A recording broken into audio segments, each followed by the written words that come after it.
don't underestimate the value of finding something that might be underperforming for what you know the market can do based on underwriting the property appropriately, through the likes of, say, maybe the Odyssey community. Because if you can do that, you can find diamonds in the rough and they can bring in quite a bit of revenue. Hi, I'm Wyatt. And I'm Grace. And you're listening to our dad and your host of the Vacation Rental Revolution podcast. What's up, guys? Welcome to another episode of the Vacation Rental Revolution podcast. I'm your host, Sean Moore, and we're back with my favorite type of episodes where I get to interview and talk and have conversations with short-term rental investors. And today we've got Mr. Ray Williams joining us. So Ray, thanks for joining, man. Hey, Sean, thanks for having me. It's always great to catch up. Absolutely. That's why I love these conversations, because it is a way for us to just catch up and talk about the ups, the downs, and everything in between. And we let other people listen in. So, it's always a pleasure to have these conversations. And Ray, I was telling you kind of before, and those of you that listen regularly, kind of the outline of these, but I always love to start with the background, like what pays the bills, what got us ultimately interested in investing in real estate and then jumping into the short-term rental game. But let's start with the backstory of what pays the bills. What does that all look like? And, what's the backstory of Ray? Yeah, the backstory is, look, byproduct of serving in the military, coming out of college after 9/11, literally the semester of 9/11 is when I graduated. Couldn't get a degree or job in my degree field of IT, ended up in the mortgage space. I've been here for 22 years or so now. And then naturally, of course, investing in real estate just kind of goes hand in hand with that. Right. From there, though, we stumbled into our first short-term rental. And as I've aged, I'm really enjoying the hospitality side of it now, of recognizing that we're involved in people's memories. Yeah. So that's really cool, really special. And so there's more of attraction for me to this asset class than long-term rentals or multifam or anything else, because of what it does for people's lives. Right. Awesome. And so you've been exposed to the real estate game for a long time, with that long of a track record in the mortgage space. And so, you're not only exposed to it, you're probably seeing a lot of different asset classes. Are you primarily focused on single family on the lending side? Lending side, yeah, single family, and then up to 4 units, of course, residential mortgages. So yes, We are on the residential side. Yeah. Awesome. And so, so you've got some exposure there, and you said you kind of fell into that first short-term rental. How did that happen? Was it when you fall into it, did you buy it as an investment, or were you like, hey, listen, we're looking for kind of a vacation home for ourselves, our family, and we're looking for this asset, and maybe we'll rent it on the side to, cover some costs, or was it intentionally as an investment? No, look, we were under contract on a duplex as an investment property, and the inspection, like they can do. We had a difference of opinion with the seller, and I felt it was a pretty major issue, could be waiting in the wings. They wanted to throw a little bit of money at us. We walked, and that's what pushed us into this first short-term rental. And when we contracted on it, we knew we were going to short-term rent it. In fact, I financed it as an investment property, even though you can technically finance those as second homes. But look, it was going to be on the market, the day of and after closings. And being a mortgage guy, I'm a little more conservative, right? And so we knew right away. In fact, my wife was pregnant with our daughter, who's going to be 10, and bless her soul, she would drive up the hill to set some things up, because at that time she was not working, and she's a warrior. So she kind of did that initial outfitting to get it the way we wanted it. And, we're going in blind. We didn't know what the hell we were really doing, getting a short-term rental off the market in 2014. But that was just kind of the plan. And really what gave us peace about moving forward, because you're talking about biting off a big nut, not knowing what the revenue will be, et cetera, was we looked at it as can we carry the cost? And if we have to, she could go back to work. So we were in a fairly fortunate situation, but there's still the risk, right? And there's still the mental, almost say a tug of war, because I see this with clients where they go to buy that first rental, and psychologically our brains want to stay in the cave because outside there might be a tiger. Yeah. And so, what made us jump off the cliff was, I have a little bit more of a base jumper mentality than she does. And so I said, let's just do it. And we haven't looked back on that property since. So that was 2014. So that was before we had met. It was before short-term rentals really became super popular. Like they were definitely gaining steam back then. You guys are outside of Denver. I don't think we cover where this property is. It's definitely in a Class A town, right? And location and proximity. And so you're in Breckenridge, right? And on this property, first one, yeah. Yes, I tell people, we're in Breckenridge, and we have what I would laughingly say is, the pinky ring, right? And Breckenridge, if I recall, was Summit County, Colorado, was one of the first submarkets to really get after regulation because of employing housing, and you got these ski towns, and it is a problem up there for employee housing. So yeah, we did have it before there was even really permit restrictions in Breckenridge. But one of the important things I think that matters, it just because it matters to us, is being stewards of the community. Mm-hmm. So I used to tell the neighbors, hey, here's my cell phone number.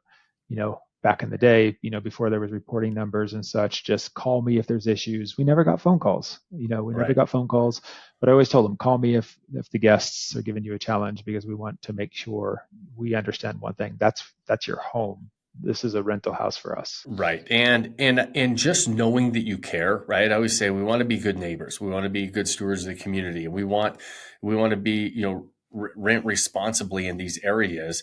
And the majority of owners, that's what they want, right?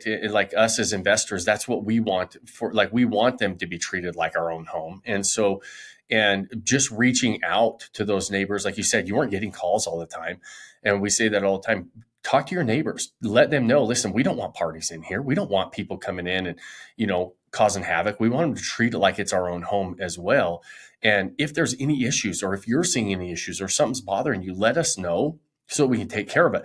Just that conversation buys you a lot of grace when you do end up having somebody that comes in and they're like, hey, listen, they were a little loud, but they quieted down or whatever, right? And because we want that as well as investor owners, because the majority of investor owners are just people like us, right? They're just regular, average, everyday Americans that are building a portfolio, typically smaller portfolios, trying to do it responsibly, and love the areas that they're investing in and want to keep them safe and nice and the same as you would if you lived there, right? And I think that that's an important distinction to make. And you have, you were in Summit County, they got really restrictive over the last few years. In 2021, 2022, they really started getting, restrictive.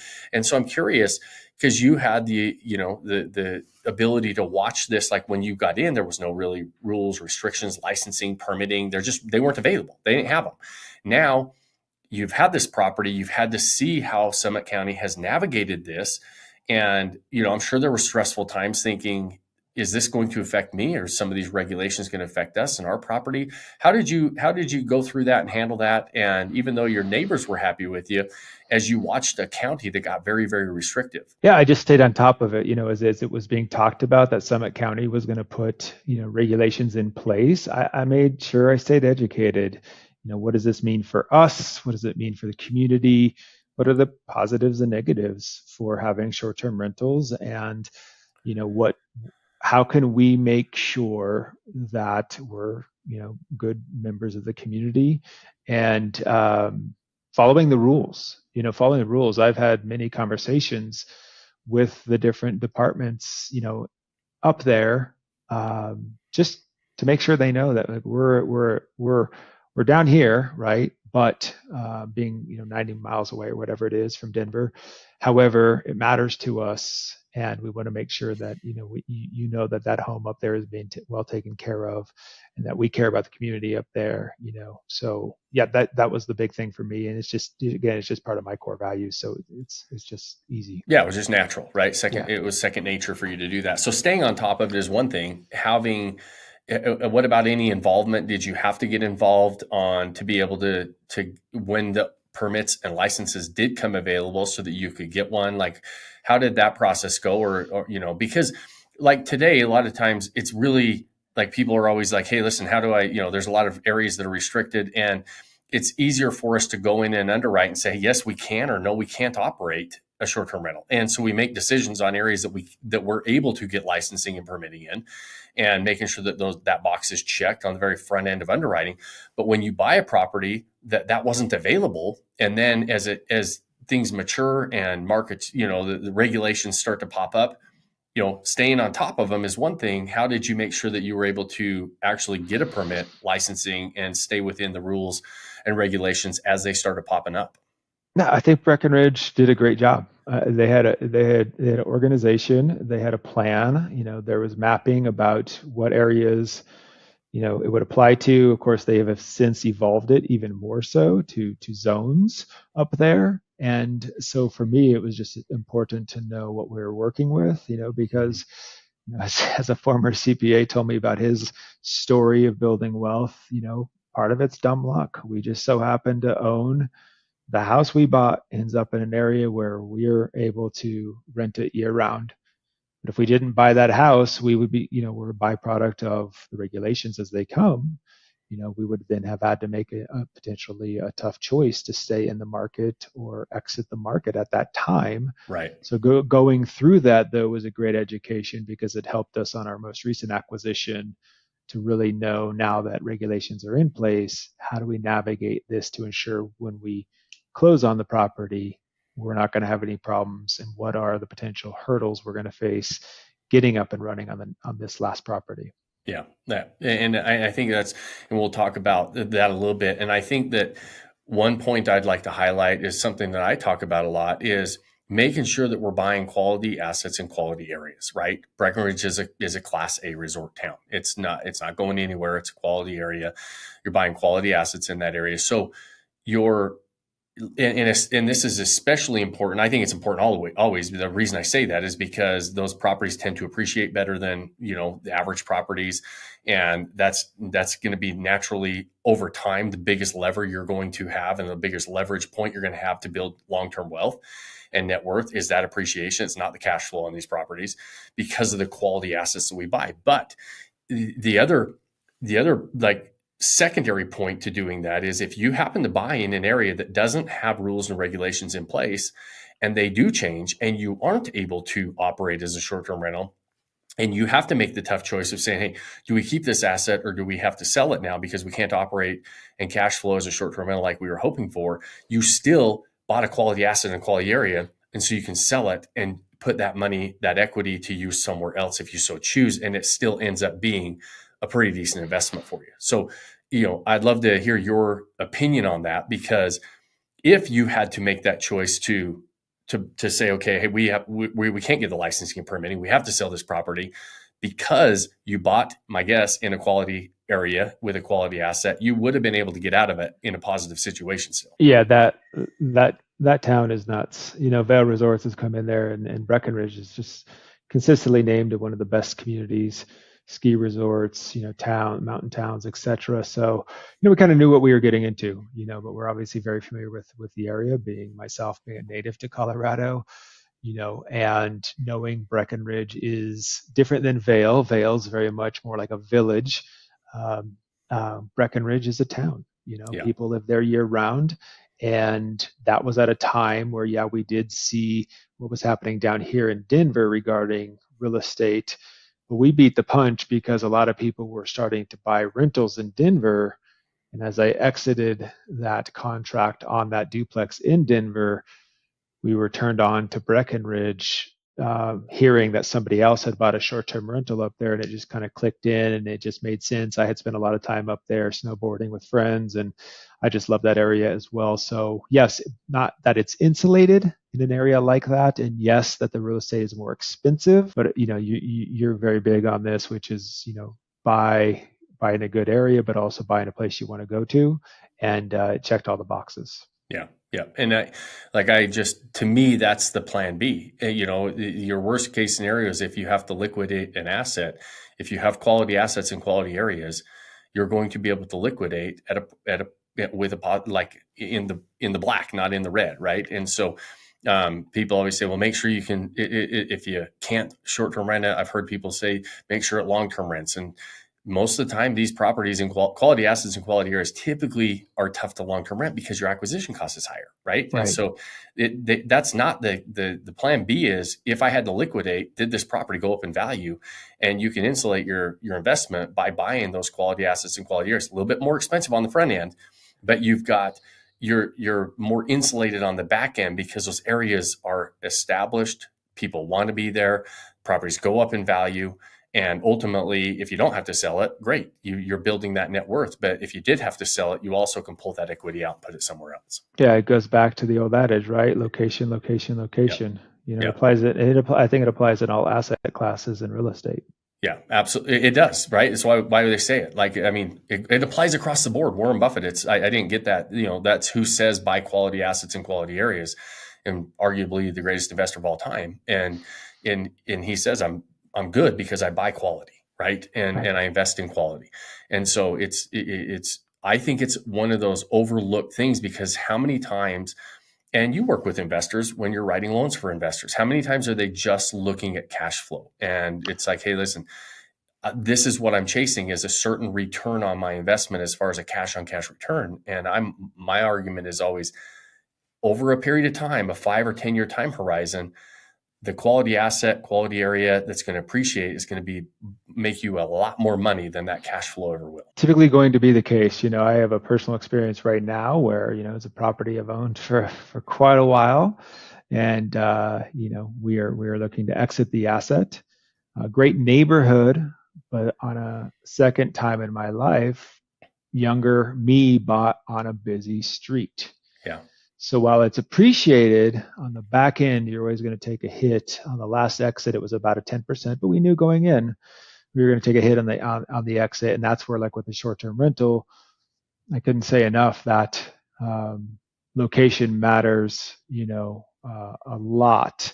And so to just acquire when my investors are just acquiring off numbers, numbers are great, return on investment, cash on cash, all this, but location matters. If it's going to be a short-term rental, underwriting the property, you're big on that. And I followed that process, on my last acquisition and built out my pro forma on it.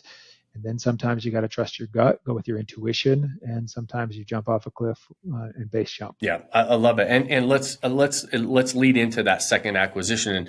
And I think you're saying, hey, sometimes you got to trust your gut and your intuition. That's kind of my version of in the very beginning when I tell people, buy in areas that you love, buy in areas that you would like, that you would like. And it's really hard sometimes for investor clients to really wrap their head around that. What I'm really trying to get them to do is their intuition is typically going to lead them to quality areas and quality assets that have a draw, right?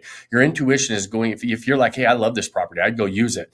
Your intuition is going to typically tell you that the market will like it as well. And so let's lead into that one. Like, cause like you even mentioned, like, hey, listen, I kind of run this last acquisition by the group and the community and kind of got mixed reviews because maybe not everybody saw that, they'd never been there. They didn't see the vision that you saw. And you were like, ultimately I trusted my gut. And then let's talk about the results of doing that. Yeah, look, so it was an operating short-term rental. They were sitting at just over 50% occupancy, and their nightly rate, when I looked at it, I touched on this before with you about how I looked at it almost like a multifamily approach, which is I felt it was underoccupied.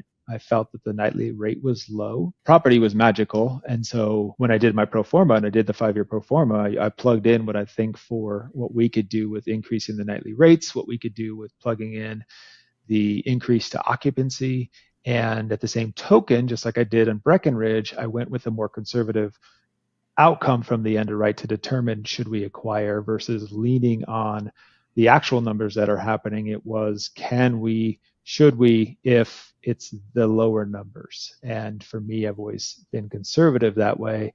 And as a result, it worked out very well in Breckenridge. And so far on this one, it has worked out very well just in the first 90 days as well. Tell me a little bit about that, where this one's at, and how that initial launch, those first 90 days have looked. Yeah, so this one is outside of Idaho Springs. It actually faces St. Mary's Glacier. It's on a little alpine lake. And that's just what caught my eye. When I saw the listing for sale, I I didn't even know the lake existed, right? And I'm a native to Colorado. I didn't know about this little lake, but anytime you talk to someone about hiking St. Mary's Glacier, do you ever look down and see this alpine lake? Yes. Well, my cabin is on that lake. We have frontage on that lake. And so, again, they were at around a 53% occupancy rate. And we were blessed in that there were going to be bookings carrying over. The same token, we had to get the license, the permit transferred, and that goes back to understanding the regulations, because in this specific county, there is a proposal to eliminate the ability to transfer permits. I'm not sure if it passed now or not, but I knew I needed to get the property, because if that did go into effect, now you're on the waiting list. Yeah. And so that was all part of the underwriting process, was knowing the regulations. I printed them off, I read them, I was very familiar with what it was going to take. And, we were very on top of it with our submission to the county. And then since closing, so we're at 96 days, I think we're probably sitting in the upper 70s to 80-day range. October itself will have 2 days of vacancy on the property for this month. Yeah, that's awesome. And congrats on the launch. And going back to this is like, and the mixed reviews are, one, it sounds like the proximity of the property is stunning, right? Alpine Lake, facing a glacier. I mean, you want a mountain property that's checking a lot of boxes proximity wise, which is why you were attracted to it, right? And not necessarily a well-known, like you're like, hey, I'm a native here. I didn't even know this existed, but when I saw it, it's beautiful. I love it. And we can start to see the potential in it because you started to understand the game a little bit better. You've been in it for a long time. You've kind of seen different things grow up, and you started to understand the underwriting. One of the big mistakes I think that a lot of new investors make is they're going to assume that past performance is going to indicate future performance, and it will if nothing changes, right? But you were able to say, hey, listen, I see all these things that I have, and I know that I can pull certain levers to help maximize this, help articulate it to the market, do these different things, raise the occupancy, raise the rates, which makes a big difference to the bottom line, correct? Huge difference. And, in my underwriting, I did something that I'm not sure that a lot of people do, but I took the information from the reviews of the existing owner and fed them into ChatGPT to build a SWOT analysis of this property. Smart. And with that, I rewrote the listing to match that of the ideal, the people who are the ideal clients to rent the property. And we rewrote the listing. Has that had an effect? I think there's no way to know, but it is a very different approach, stark difference to 10 years ago of getting that property up and running. This has been very different. And we're really digging into hospitality. I love the book Unreasonable Hospitality by Will Guidara. Love it too. That restaurant group is phenomenal. What they did with 11 Madison Park. And we've really been taking elements into this property from his writings as it applies to the fact that there's just one central anchor for me going forward is we're helping people make memories. And if you remember that, you're helping people make memories. You may be renting out a home that they're staying at while they're on vacation, etc. Isn't it true that we could agree that that's going to be something they talk about years into the future? So for me, right, that's a big motivator. We've had 2 people recently stay there that were staying after a parent passed away. Yep. And so dropping flowers, once we learned that was happening, there was flowers upon arrival. And if we can help with late checkouts and things of that nature, because at the end of the day, we have the ability, even though there's a little bit of a clash of philosophies of the younger demo on how they feel about Airbnb versus hotels because of costs, owner demands, etc. And I look at it and say, short-term rental owners have something hotels never will, and that's the ability to be flexible and the ability to deliver a very high-level experience without a lot lot of effort. Being a human. Totally agree. And in fact, just in our community yesterday, one of our members posted that that their property was part of an engagement, like that somebody just got engaged at their property, and they were able to be a part of that life. Those are major life events. We recently had at one of our properties, a parent passed away, and it was a gentleman who passed away, his wife and his kids. It was they had stayed all together at our property about a year ago, and it was one of his favorite places to go. And so they came back kind of grieve and mourn and just kind of remember the times they had there. And she let us know that same thing. We had flowers there. We had different things that we delivered some different cookies and things, and just saying, hey, listen, we I can't imagine how hard that would be. We appreciate being a part of this. Anything we can do to make this better, let us know. And they'll be customers for life, right? Because of that customer experience and that custom experience, like you mentioned, it doesn't take that much. And we have that ability to do that. And we become part of these major, life events. And then ultimately, sometimes just small little events. I had one guy that stayed at our property. And he's like, man, I didn't know what to expect. Didn't think that this was going to be that big of a deal. We lived in Atlanta. Our property was in Cherry Log. This was this property there in Georgia. And he's like, we're just going to do a little 2 to 3 day vacation getaway for Christmas. We gave it to our kids. And he said it was our favorite vacation of the year, right? And and he said they went to Hawaii, they went to the Caribbean, they did all these big vacations. He said it was our favorite vacation, just going up in the mountains and hanging out together, and we don't have internet or anything there. So he's like, it was fun just to disconnect and enjoy each other. And when you hear those memories that you can be a part of, it's really, really fun. And then it's motivating to continue to do and raise the bar and do better and better. And like you said, it's just kind of being a human. But it's also it's a really rewarding part of it. Like, it's funny how when I talk to investors, I'm curious on your thoughts on this, but I kind of think I know the answer, is I feel like that is more rewarding than sometimes the money that we make on these properties. Like, it's like I hear more people talk about those types of things than the money that they're making on the properties. And it sounds kind of crazy because we do it as an investment, but there's a lot of reward and fulfillment from being just a part of that. And I think that's why a lot of us are attracted to this asset class. I mean, making a difference, right? If your core values align with making a difference, then this is one way that by all means you can. You touched on the family coming up there to grieve the passing of the father, the engagement and these types of things that people experience in owning these short-term rentals. Look, I love a good hotel, but they're not going back to the hotel because dad said this was his favorite place, and they're not saying this was our favorite vacation. I've been to some phenomenal places in this world, and I'll be honest with you, the ones that stick out the most are either the ones that were like a B&B, ran by a husband and wife outside of Florence, or an Airbnb nearby the beach, things of this nature. And I love a good hotel, don't get me wrong, but it's not going to be the same experience when you have a host that's tuned in and is wired in and is seeking out the information to make your stay that much more elevated. Yeah, and they're different. A lot of people will say, well, Airbnbs are going to take over, short-term rentals are going to take over hotels, or hotels are going to squash short-term rentals. It's a totally different experience, and there's a place for both. And so it's we're both in the hospitality game, but we're in hospitality like in the very boutique niche side of hospitality, and hotels are never going to be in the very boutique niche side of hospitality, right?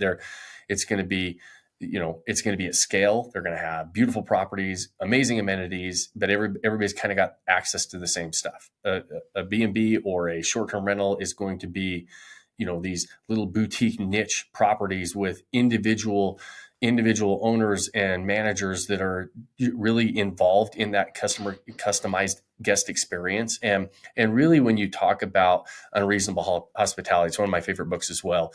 And if those of you listening have not either listened to it or read it, I'm a big audiobook guy, so I listen to them all. I always say I read these books. I actually don't read any of them at this stage. I just listen to them all. But it's an amazing book to go listen to, and it's based around the restaurant business, but it's based around customer experience. And it's such an amazing book for anybody that wants to elevate the customer experience. And that's what we're really trying to do in our game. And it sounds like you're leaning all into that, which is no surprise that your properties are doing really well, because we're in the experience business. We're not in the property business. Right. Yeah. And if you think about it, you touched on, hotels and short-term rentals serving a different purpose.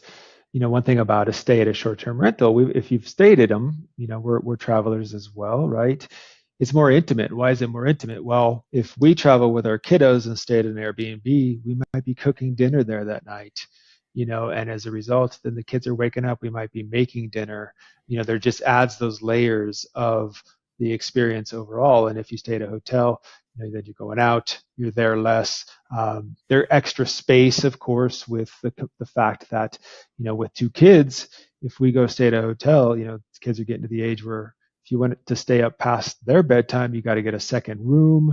And there's just some really cool properties out there now, and you can really kind of find anything that you want to. And so, being able to level up the guest experience, it is just not complicated. That's why that book is so phenomenal, because you can read the book and then say, well, how can I apply this to my short-term rental? And the ideas just start flowing, like water. But one of the things that we're doing is we're dropping a survey when people register or reserve. Is I'm dropping a survey to understand why they're coming, what's important to them, and also we're going to build a community around this particular property, which is if you could snap your fingers and something was there that would make your trip even better, what would that be? Well, that won't be for their stay, but in the future, we'll be able to go back to them and say, hey, thank you everybody for your feedback. We added X to the property. Yeah. And then it gives the sense for everybody that they were involved in also shaping the future of this property. So I'm really excited to kind of see what happens there. And we've already been on that particular property. We've already been approached by 5 people for micro weddings, for wanting to host a wedding at this location. So we'll see what comes of that in the future here. It's awesome. And I love it. And that's why I love these conversations too. There's so many things that we continue to do to raise the bar that we, and even our intimate Vodacy community and our Vodacy family inside of our mastermind group, but also, beyond that, and just being able to have these types of conversations, share these types of things, even like using ChatGPT to do a SWOT analysis and really help us identify our target audience and how we're going to communicate with them online. I mean, and like you said, I don't know whether that made a difference or not. I'm sure it did, right? Part of one of the big levers we pull is how are we going to articulate to our target audience what we have to offer?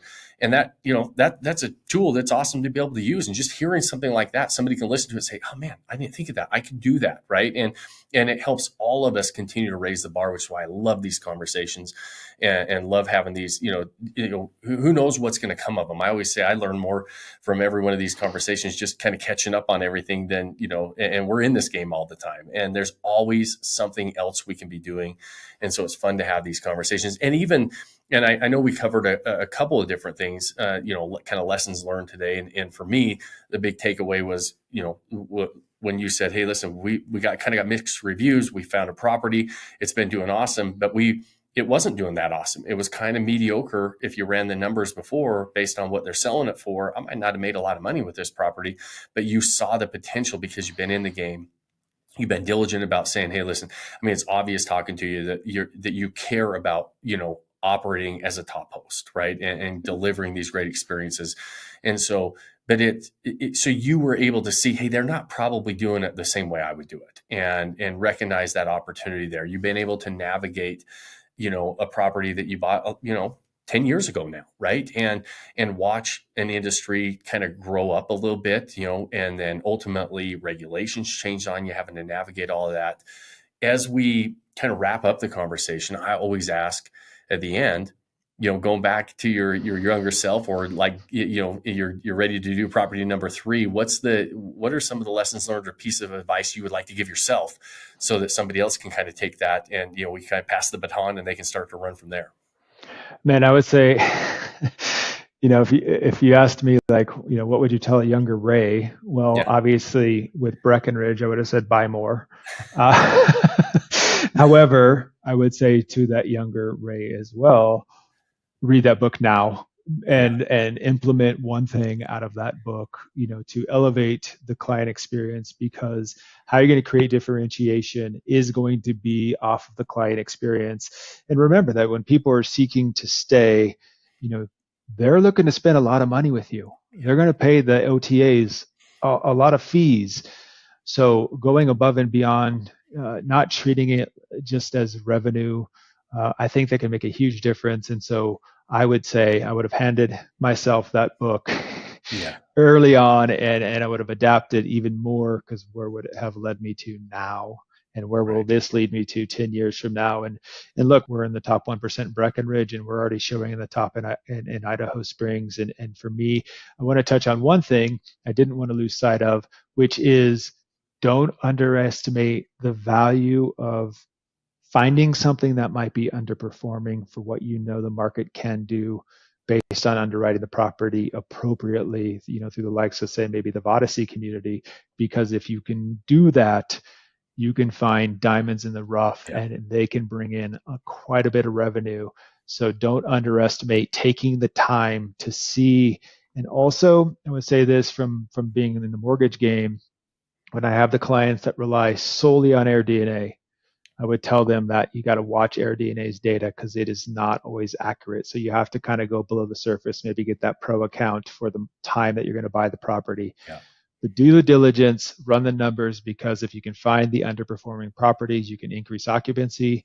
You can also increase nightly rate, and therefore you can find some really good deals out there. Love it. I love that piece of advice, especially right now. It's super timely because there's a lot of people that feel like they missed the boat and you can't find good deals right now. And it's just absolutely not the case. You just have to go, you have to dig below the surface and be able to recognize what levers you can pull to get this property to maximum potential. And a lot of times, like you said, the underwriting is there. There's a lot of tools out there. You got to be able to know how to use the tools and extract the data that you need and be able to recognize the bad data that's in there, because every one of the tools has some data that you need to throw out. And being able to recognize these, I always say the best opportunities, they don't show up on the surface wrapped in a bow or as a present with a bow around them that says this is the best opportunity. Usually they don't look like good opportunities. It's up to us to be able to recognize them. And it's the reason why most people don't, is they don't take the time and to be able to educate themselves and get the knowledge to say, okay, yes, I know how to do this. And I know how to start recognizing those things, because like you said, there's diamonds in the rough in every market. And these conversations are so valuable. Those of you listening, I always say success leaves clues. We're having a conversation with somebody who's operating in the top 1% of one of the major markets in the US. And so there's a reason for it, right? And the other, the reason is because, like he's highlighting, and Ray's saying, hey, listen, go get that book. I wish I could have told my younger self to get that book, because he understands that's his way of differentiating from the market. By being able to have these customer experiences, these amazing customer experiences, and really raising and elevating the bar. That's how you differentiate yourself, right? And from the other 2 or 3 bedroom properties that you're competing against that all seem to have kind of the same thing, same location, same proximity, because every market's going to have that, right? A lot of people complain about the saturation in the market. I said, man, I love saturation. I love saturation because it is an indication of demand. That means there's a lot of people coming. And if I understand how to tap in and get my unfair share of that demand, it's a really fun game to play. And you do that. The number one reason and the number one thing that is going to help you do that is to elevate the customer experience. And that book will absolutely help give you some ideas on how to do that. And the things that we're talking about, because there's opportunities to do that in every single market. So awesome conversation, Ray. I really, really appreciate it. Anything that I missed, or anything you want to highlight before we wrap up? No, I just, guys, I would say that, Sean, I would just say thank you to you. Stumbling across to your community when I did, even being someone who's in the mortgage space, gained a lot of knowledge from the community. It's very interactive and engaging. So, because I'm a small business owner, I'm not on there as much as I would like to. Whenever I go, I see so much, willingness to share. The Odyssey community has been fantastic for me. I'll give you credit for why I do own that newest property, because I was ready mentally, and you guys had the tools for me. Someone who won't sit down and create the pro forma, but knows how to build one. And so thank you to you guys, because Odyssey has been instrumental in this most recent acquisition. And we have a plan going forward, back to what I had mentioned before, on the next acquisition, absolutely going for properties that are being mismanaged, and bringing them up to the top of the market is the game for us. Awesome, Ray. I appreciate you saying that. It always means a lot. I always just appreciate people like you and our entire community letting me be a part of that journey. I learn so much every day from you guys as well. And you're right, our community is so willing to share and help everybody raise the bar. And you're doing the same by letting other people listen in on our conversation. So I appreciate you doing that today as well. Those of you listening, We know how valuable your time is, and we do very much appreciate you sharing it with us and spending it with us. We hope you got as much value out of it as I did, and having this conversation. And if you did, share the show. We don't run ads. I always ask you guys a couple favors at the end of every episode. We don't run any sponsorships or ads. So the only way this show ever grows is you guys sharing it. So if you know somebody else that wants to be a part of these conversations, our goal is to help somebody walk into this game with their eyes wide open and get nuggets of information that can help them raise the bar in the short-term rental game. If you know somebody else besides yourself that would like that, share the show. And if you have more than 30 seconds, like it, review it on whatever platform you're watching or listening on. Those things help us a lot. And the final, most important thing that I challenge you to do at the end of every episode is to pick that one thing you can do today to start building that life you don't want to take a vacation from. Cheers, my friends. Thanks for joining us on this episode of the Vacation Rental Revolution podcast.